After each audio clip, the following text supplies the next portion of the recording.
નમસ્કાર BB news ગુજરાતમાં હું સુભાષ આપનું હાર્દિક સ્વાગત કરું છું.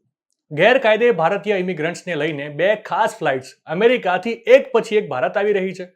પહેલી ફ્લાઇટ 15 ફેબ્રુઆરીએ ભારત પહોંચશે, જ્યારે બીજી ફ્લાઇટ 16 ફેબ્રુઆરીએ પહોંચશે. શનિવારે આવતી ફ્લાઇટમાં 8 ગુજરાતીઓનો સમાવેશ થયો છે. ફ્લાઇટ શનિવારે રાત્રે પહોંચે તેવી શક્યતા છે. ફ્લાઇટ 15 અને 16 ફેબ્રુઆરીના રોજ અમૃતસર એરપોર્ટ પર ઉતરશે. મળતી માહિતી પ્રમાણે અમેરિકાએ વધુ 119 ભારતીયોને દેશ નિકાલ કર્યા છે. આમાંથી મોટા ભાગના પંજાબના હોવાનું કહેવાય છે. અમેરિકા દ્વારા દેશ નિકાલ કરાયેલા 119 લોકોમાંથી 67 લોકો પંજાબના, હરિયાણાના 33 અને ગુજરાતના 8 નાગરિકોનો સમાવેશ થાય છે.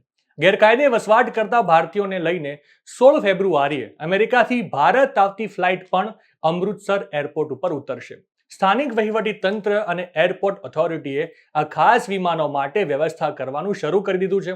આ અંગેની લેખિત માહિતી વિદેશ મંત્રાલય દ્વારા નાગરિક ઉડ્ડયન મંત્રાલયને આપવામાં આવી છે. આ પહેલા પણ 5 ફેબ્રુઆરીએ એક યુએસ લશ્કરી વિમાન 104 ગેરકાયદેસર ઇમિગ્રન્ટ્સને લઈને ભારત પહોંચ્યું હતું. ગેરકાયદેસર ભારતીય ઇમિગ્રન્ટ્સનો પહેલો જથ્થો અમેરિકન C-147 વિમાન દ્વારા અમૃતસર પહોંચ્યો હતો. આ વિમાનમાં કુલ 104 ભારતીય હતા, જેમાં 79 પુરુષો અને 25 મહિલા હતી. આ ભારતીયોમાંથી 33 ગુજરાતના હતા.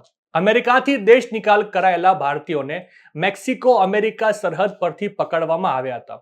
એવું કહેવામાં આવ્યું હતું કે તેઓ કાયદેસર રીતે ભારત છોડીને ગયા હતા, પરંતુ ડંકી રૂટ દ્વારા અમેરિકામાં પ્રવેશવાનો પ્રયાસ કર્યો હતો.